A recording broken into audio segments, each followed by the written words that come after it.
و اما مطلب بعدی راجع به آقای موسوی. درباره همه خیال میکردیم انتقاد بشه. درباره مهندس موسوی من واقعا تصور نمیکردم کسی زبان به انتقاد از ایشون باز کنه. اولا بنده ایشون رو خیلی خوب میشناسم. از همه کسانی که نسبت به ایشون تعریف کردن یا انتقاد کردن بنده ایشان را بیشتر و بهتر و با مدت زمان بیشتری میشناسم. بالاخره شما 8 سال نخست وزیر بودید. چند بار رفتید پیش مراجع؟ اولا بنده ایشون رو خیلی خوب میشناسم. من نمیخوام وارد این بشم 95 میلیارد تومان از حساب بانک مرکزی در دولت شما بدون مصوبه مجلس برداشته شد و من میدانم که این دولت و این اقشاری که مربوط به دولت هستند در این حالی که محرومترین قشرها هستند با اخلاصترین قشرها هستند و در این حالی که با یک زندگی درویشانه میگذرانند الحمدلله قدرت معنوی دارند. اما جناب آقای موسوی، جناب عالی 8 سال نخست وزیر بودید. تنها یک روزنامه منتقد وجود داشت، اونم از سال 60-64 را افتاد. یک روزنامه که هفته 1 یا 2 نقد اقتصادی بر شما می نوشت که آمار ارقامی که من اینجا دارم الان اون نقدها رو تایید میکنه که خواهم گفت.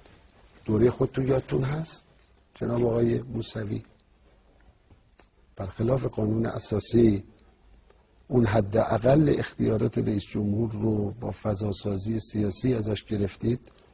شما باید وزراتون رو میبردید رئیس جمهور تأیید بکنه. برای اینکه اختلاف نظر داشتید کاری کردید امام وارد شد. برادران مسئول در دولت آقای مهندس موسوی و الحمدلله همشون افرادی هستند که با قصد خدمت، با نیت اصلاح و با تلاش فوق العاده مشغول کار هستند و یقین است که تلاش و اخلاص وقتی که بود هدایت و لطف و رحمت الهی هم هست. امیدواریم که این هدایت الهی موجب بشود که همه مشکلات رو برطرف کنیم. برای اینکه اختلاف نظر داشتید کاری کردید امام وارد شد. اشخاصی که خارج ایستادند و اشکال میکنند از باب اینکه خودشون در گود نیستن. اشکال کردن یه چیز آسونی،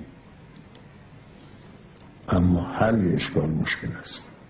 در نمایندگان مجلس کسی جرأت داشت علیه شما حرفی بزند؟ کی دائما مقاله می نوشت، برخوردهای تند می کرد؟ اصلا اعتقاد نداشتن. از همه گویندگان تقاضا میکنم که شما یه قدری تعدیل کنید کاراتون را، تحت تأثیر نفس اماره واقع نشید. دولت موفق بوده است. وقتی که انسان فرض کنید از یک کسی گله دارد یا میبیند نویسه‌ای در کار هست، این نصیحت میتواند بکند و باید بکند، اما لسان نصیحت غیر لسان لجن کردن و ضایع کردن است. من میتونم راجع به پرونده یک خانومی با شما صحبت کنم؟ پرونده آموزشی یک خانوم بگم؟ در دور بعدی یا میشه دور بعدی. حالا این ضرر به نظام دارد یا ندارد؟ نه، ما بذار حریفمون از بین برد ولی اسلام هم رفت جهنم. در بعضی اشخاص انسان اینجور میبیند و باید تجدید نظر بکنن در کارهاشون، باید توجه بکنن که اینا خدا نخواسته یه ورقی دیگر پیش نیاد.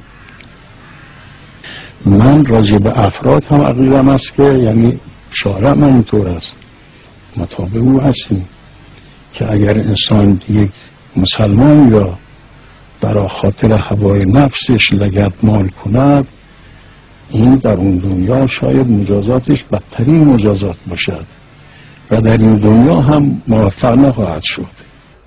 این هزینه سنگین تبلیغاتی شما از کجا میاد؟ آقای موسوی من دوست دارم شما رو. من باید عرض کنم که دولت ما دولتی است که از بس حسن نیت دارد مسائل خودش را ذکر نمی کنه. من یه نکته عرض میکنم و این برای این نیست که از دولت یا از حکومت دیگر تعریف کنم. این یه واقعیتی است که من عرض میکنم و شاید شما ها مطلع هستید و توجه دارید. یکی از عنایات بزرگی که خدای تبارک و تعالی به جمهوری اسلامی، نهضت اسلامی عنایت فرموده این است که متصدی امور، چه اونهایی که در مجلس خدمت میکنن و چه اونهایی که در دولت خدمت میکنن، چه اونهایی که در ارتش هستن، همه اینها از اون هیچ مرفه نیستند. آقای میرحسین موسوی خودشون مستقل و شخصیت برجسته هستن، اما اگر قرار باشه با توجه به اینکه شهید رجایی به عنوان الگوی پذیرفته شده بین مردم شبیه سازی بشه،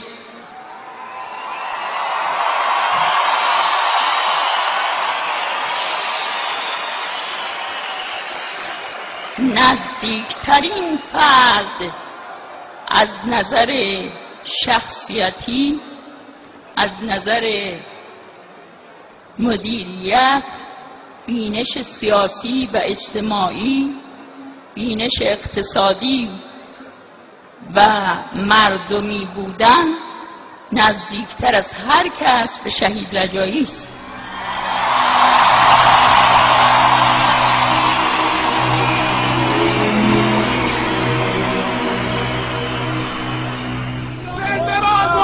موسوی زنده باد حسین امام، زنده باد موسوی، زنده باد حسین فاطمه، زنده باد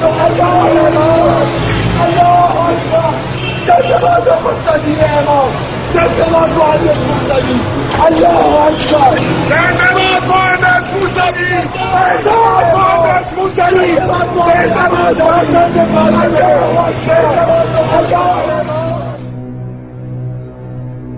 آقای مهندس موسوی را شخص متدین و متعهد و در وضع بسیار پیچیده کشور دولت ایشان را موفق می‌دانم.